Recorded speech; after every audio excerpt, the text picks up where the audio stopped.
John Onyoike. I am the national team badminton captain. I'll start by giving you a brief history of why we are here today.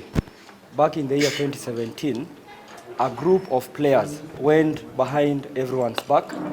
They went and registered another Badminton Kenya Federation, or at least there was an already existing Badminton Kenya.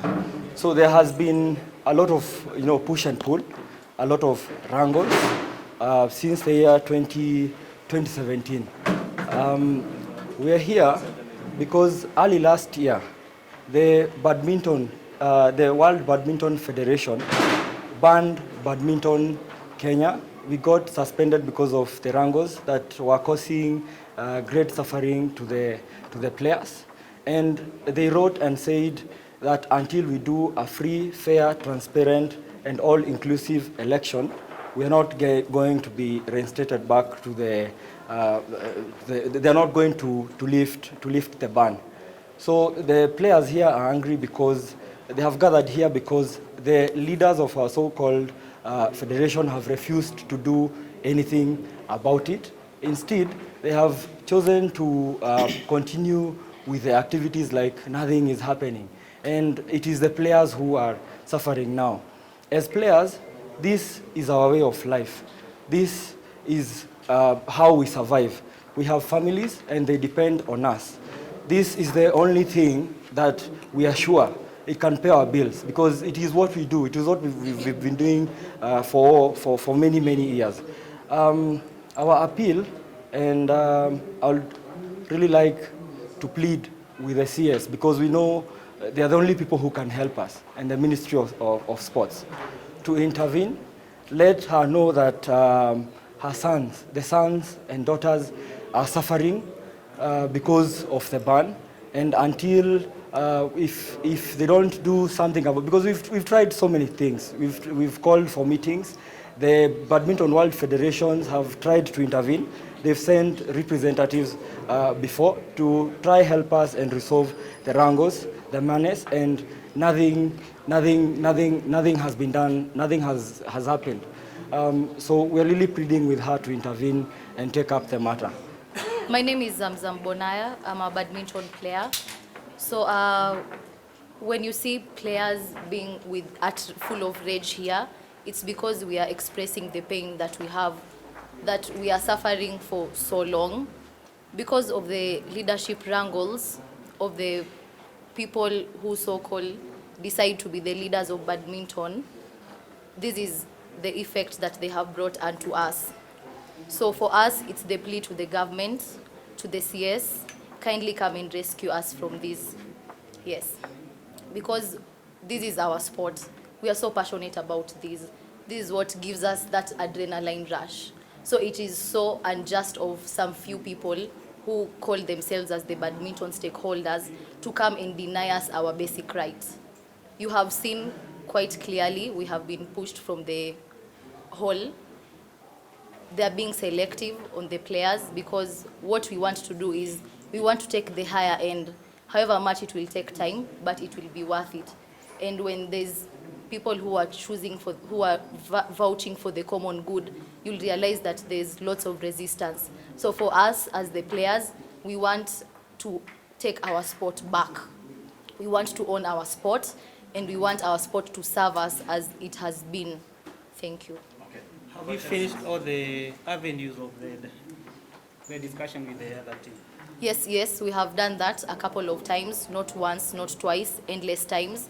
But because they are after their own interests, we can't come to we can't meet halfway, or rather, they are not able. They don't want to make sacrifices for our sport.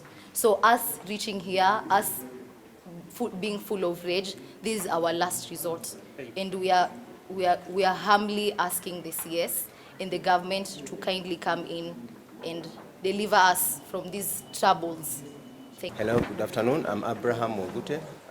I've coached most of these players, and it is sad that we're still in this situation. We've been here before.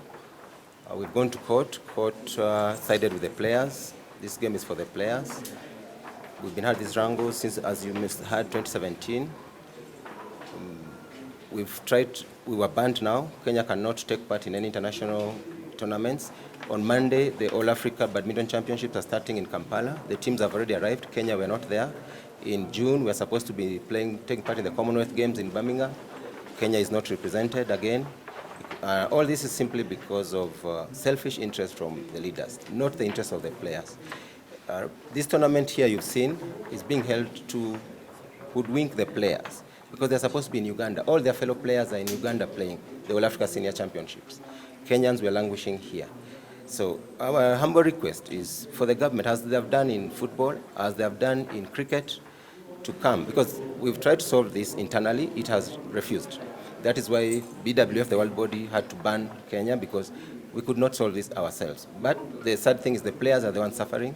As you can see, the players are the ones not playing. They are the ones being kicked out. And this is not fair. The game is not for us leaders or coaches, it's for the players. The top players are out here. They're not playing, they're not earning, they're not getting opportunities from abroad simply because of the selfish leaders. We need intervention. It is a shame that up to today, the government has not taken steps to finish this crisis, and they have the powers to. The sponsors give the CS powers to take over where everything has broken down, as it has done in badminton.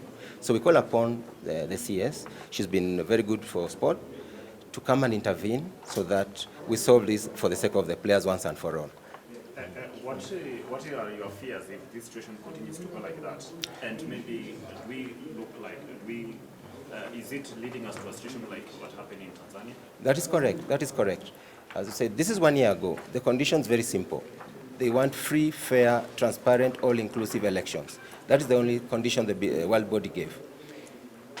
What we have right now is we don't have a system to do those elections. We've tried to, the BWF gave these people time to talk and agree on the rules to how to do this. Since then, this has failed. Tanzania was banned in 1990 for the same reasons. Till today, the game is dead there. They don't take part, they stop playing, because there's no reason for these children to start playing when there's no light at the end of the tunnel.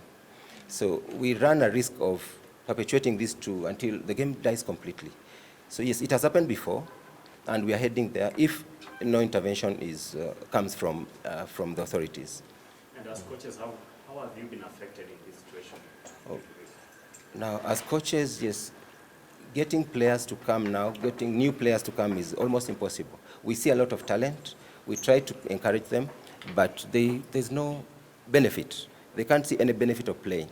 As coaches also, the players, the coaches, we earn from the sport. When we don't have a reserve of these players coming in, you can't, there's no livelihood. You know the COVID situation, the way it has been. We have had lockdowns which have affected the coaches, the players, and now adding the political wrangles, it makes the whole situation untenable for everyone.